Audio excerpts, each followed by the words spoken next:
Praise lord అందరికీ Bible reading in 1 year July 5th ఆదికాండము 13, 14, 15 అధ్యాయాలు చదువుకుందాం. మీరు ఎవరైనా మొదటిసారి కనుక మా ఛానల్ చూస్తుంటే కనుక ప్లీజ్ సబ్స్క్రైబ్ చేసుకోనండి. బెల్ ఐకాన్ కూడా క్లిక్ చేయండి. నేను చదివి అప్లోడ్ చేసిన వెంటనే మీకు కూడా నోటిఫికేషన్ వస్తుంది. మీరు కూడా నాతో పాటుగా కలిసి 1 ఇయర్లో బైబిల్ అంతా కంప్లీట్ చేయొచ్చు. అలాగే కామెంట్ కూడా చేయండి. మీకు తెలిసిన వాళ్ళకి కూడా లింక్ షేర్ చేయండి. ముందుగా ఆదికాండము 13వ అధ్యాయము చదువుకుందాం. అబ్రాము తనకు కలిగిన సమస్తమును, తన భార్యను, తనతో కూడానున్న లోతును వెంటబెట్టుకొని ఐగుప్తులో నుండి నెగెబునకు వెళ్ళాను. అబ్రాము వెండి బంగారము పశువులు కలిగి బహుధనవంతుడై ఉండెను.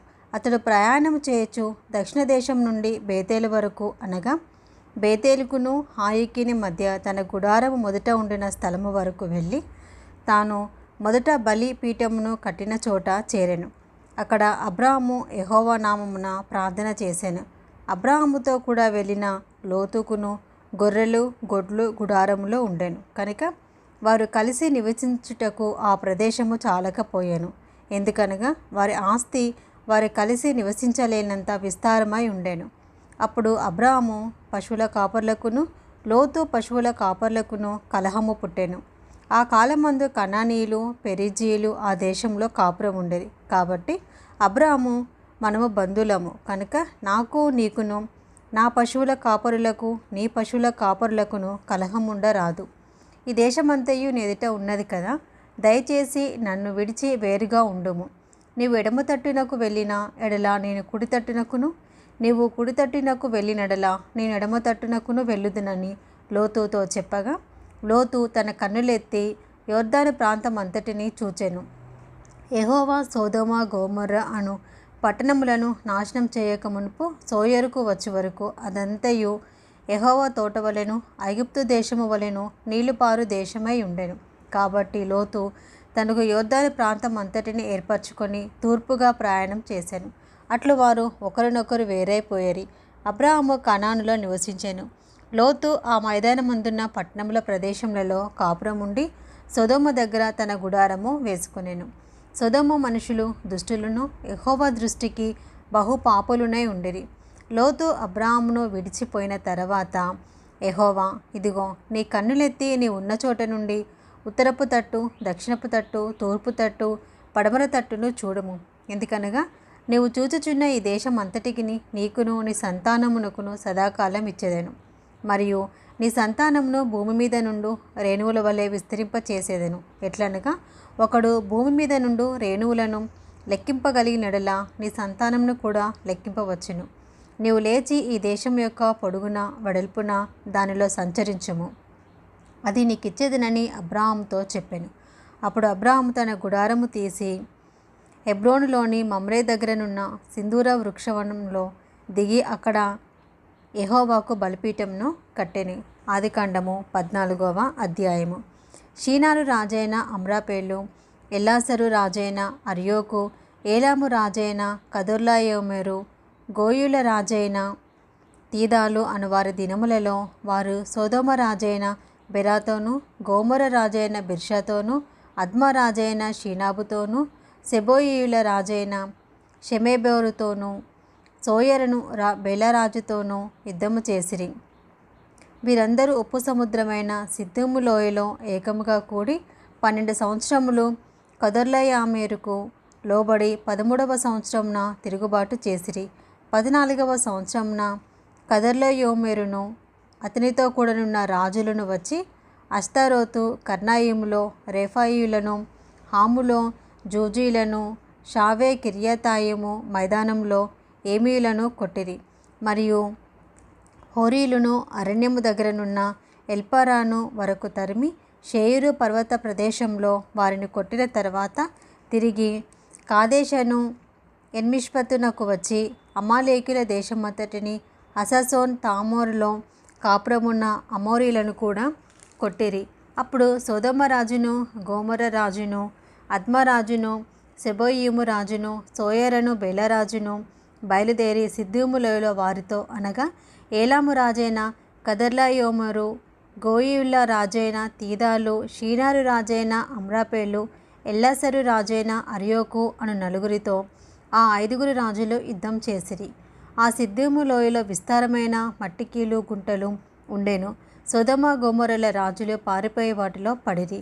శేషించిన వారు కొండకు పారిపోయిరి. అప్పుడు వారు సొదొమ గొమొర్రాల ఆస్తి యావత్తును వారి భోజన పదార్థములన్నీ పట్టుకొని పోయిరి.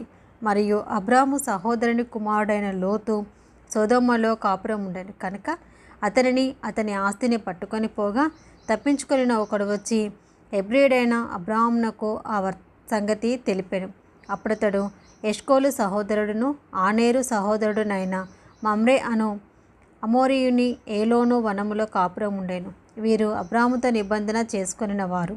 అబ్రాము తన తమ్ముడు చెరపట్టబడినని విని తన ఇంట పుట్టి అలవర్చబడిన 318 మండుని వెంటబెట్టుకొని దాను మట్టుకు ఆ రాజులను తరిమెను.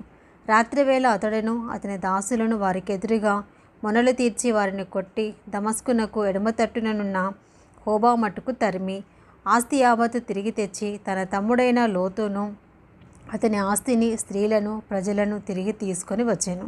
అతడు కదొర్లాయోమెరును అతనితో కూడనున్న రాజులను ఓడించి తిరిగి వచ్చినప్పుడు సొదొమ రాజు అతనిని ఎదుర్కొనుటకును రాజులోయ అను షావే లోయ మట్టుకు బయలుదేరి వచ్చాను.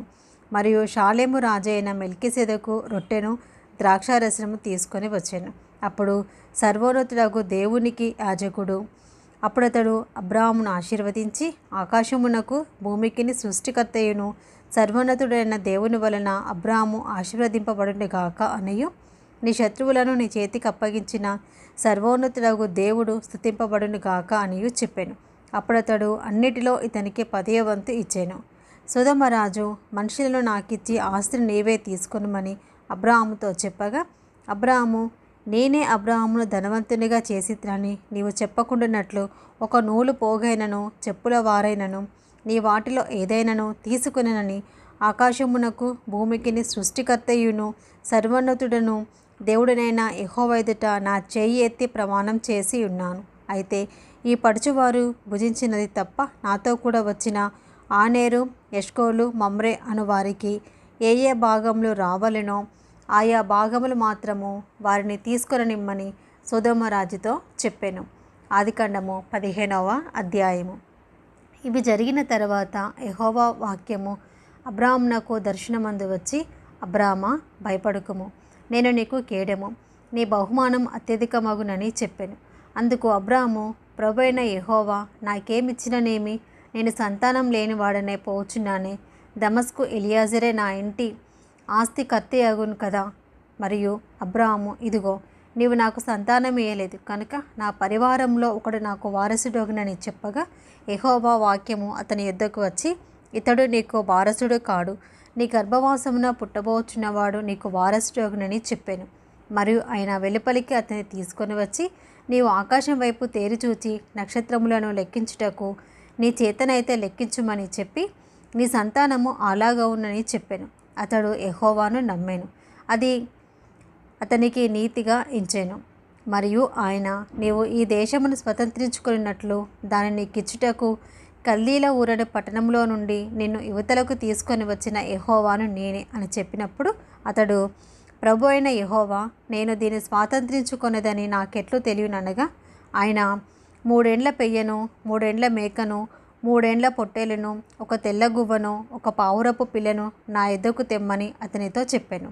అతడు అవన్నీ తీసుకొని వాటికి నడుమకు ఖండించి దేని ఖండమును దాని ఖండమునకు ఎదురుగా నుంచెను. పక్షులను అతడు ఖండింపలేదు. గద్దలు ఆ కళేబరముల మీద వాలినప్పుడు అబ్రాము వాటిని తోలివేశాను. పొద్దుగుంకపోయినప్పుడు అబ్రామునకు గాఢ నిద్ర పట్టెను. భయంకరమైన కటిక చీకటి అతన్ని కమ్మగా ఆయన నీ సంతానపు వారు తమది కాని పరదేశమందు నివసించి ఆ దేశపు వారికి దాసులుగా నుందురు. వారు 400 ఏండ్లు వీరిని శ్రమ పెట్టుదురు. వీరు ఎవరికి దాసులవుదురో ఆ జనమునకు నేనే తీర్పు తీర్చుదును. తర్వాత వారు మిక్కిలి ఆస్తితో బయలుదేరి వచ్చిదరు. నీవు క్షేమముగా నీ పితరుల యొద్దకు పోయేదవు, మంచి వృద్ధాప్యమందు పాతిపెట్టబడదువు. అమోరీల అక్రమము ఇంకనూ సంపూర్ణం కాలేదు కనుక నీ 4వ తరము వారు ఇక్కడికి మరలా వచ్చేదరని నిశ్చయంగా తెలుసుకొనమని అబ్రాహాంతో చెప్పాను. మరియు ప్రొద్దుగుంకి కటిక చీకటి పడినప్పుడు రాజుచున్న పొయ్యియు అగ్నిజ్వాలయును కనబడి ఆ ఖండముల మధ్య నడిచిపోయాను. ఆ దినమందే యెహోవా ఐగుప్తు నది మొదలుకొని గొప్ప నది అయిన యూఫ్రటీస్ నది వరకు ఈ దేశమును అనగా కెనీలను, కనిజీలను, కద్మోనీలను, హిత్తీలను, పెరిజీలను, రేఫాయులను, అమోరీలను, కనానీయులను, గిర్గాషీలను, యోబూసీలను నీ సంతానంకిచ్చి ఉన్నానని అబ్రాహాముతో నిబంధన చేసెను. ఆదికాండం 16వ అధ్యాయము. అబ్రాహాము భార్య అయిన శారాయి అతనికి పిల్లలు కనలేదు. ఆమెకు హాగరు అను ఐగుప్తురాలైన దాసి ఉండెను. కాగా శారాయి, ఇదిగో నేను పిల్లలు కనకుండా యెహోవా చేసి ఉన్నాడు. నీవు దయచేసి నా దాసితో పొమ్ము, ఒకవేళ ఆమె వలన నాకు సంతానము కలగవచ్చునని అబ్రాహాముతో చెప్పాను. అబ్రాహాము శారాయి మాట వినెను. కాబట్టి అబ్రాహాము కనాను దేశంలో 10 ఏండ్లు కాపురమున్న తర్వాత అబ్రాహాము భార్య అయిన శారాయి తన దాసి అయిన హాగరను ఐగుప్తురాలిని తీసుకొని తన పెనిమిటి అయిన అబ్రాహామునకు భార్యగా ఉండునట్లు అతనికి ఇచ్చెను. అతడు హాగరుతో పోయినప్పుడు అది గర్భవతి ఆయెను. అది తాను గర్భవతినైతినని తెలుసుకున్నప్పుడు దాని యజమానురాలు దాని దృష్టికి నీచమైనదాయెను. అప్పుడు శారాయి, నా ఉసురు నీకు తగులును, నేనే నా దాసిని నీ కౌగిటికిచ్చిన తర్వాత తాను గర్భవతినైనని తెలుసుకున్నప్పుడు నేను దాని దృష్టికి నీచమనే దాని నైతిని, నాకును నీకును యెహోవా న్యాయం తీర్చునుగాక అని అబ్రాహాముతో అనెను. అందుకు అబ్రాహాము, ఇదిగో నీ దాసి నీ చేతిలో ఉన్నది, నీ మనసు వచ్చినట్లు దాన్ని చేయమని శారాయితో చెప్పాను. శారాయి దాన్ని శ్రమ పెట్టినందున ఆమె యొద్ద నుండి అది పారిపోగా యెహోవా దూత అరణ్యంలో నీటి బుగ్గ యొద్ద అనగా షూరు మార్గంలో బుగ్గ యొద్ద ఆమెను కనుగొని, శారాయి దాసివైన హగరు, ఎక్కడి నుండి వచ్చితివి, ఎక్కడికి వెళుచున్నావని అడిగినందుకు అది, నా యజమానురాలైన శారాయి యొద్ద నుండి పారిపోవచ్చున్నానెను. అప్పుడు యెహోవా దూత, నీ యజమానురాలి యొద్దకు తిరిగి వెళ్ళి ఆమె చేతి క్రింద అణిగి ఉండుమని దానితో చెప్పాను. మరియు యెహోవా దూత, నీ సంతానమును నిశ్చయముగా విస్తరింపచేసేదెను, అది లెక్కింప వీలు నేనెంతగా విస్తారమవునని దానితో చెప్పాను. మరియు యెహోవా దూత, ఇదిగో యెహోవా నీ మొరను వినెను, నీవు గర్భవతివై ఉన్నావు, నీవు కుమారుని కని అతనికి ఇష్మాయేలు అని పేరు పెట్టుదువు. అతడు అడవి గాడిద వంటి మనుషుడు, అతని చెయ్యి అందరి చేతులు అతనికి విరోధముగా ఉండును. అతడు తన సహోదరులందరి ఎదుట నివసించునని దానితో చెప్పగా అది, చూచుచున్న దేవుడవు నీవే అని పేరు తనతో మాట్లాడిన యెహోవాకు పెట్టెను. ఏలయనగా, నన్ను చూచిన వాణ్ణి నేను ఇక్కడ చూచితిని కదా అని అనుకొనెను. అందుచేత ఆ నీటి బుగ్గకు బేయర్ లహోయి రోయి అను పేరు పెట్టబడెను. అది కాదేశునుకును బేరేదుకును మధ్యనున్నది. తర్వాత హాగరు అబ్రాహామునకు కుమారుని కనెను. అబ్రాహాము హాగరు కనిన తన కుమారునికి ఇష్మాయేల్ అని పేరు పెట్టెను. హాగరు అబ్రాహామునకు ఇష్మాయేలుని కనినప్పుడు అబ్రాహాము 86 ఏండ్ల వాడు. ఇది ఈరోజు భాగం అండి. Praise the lord.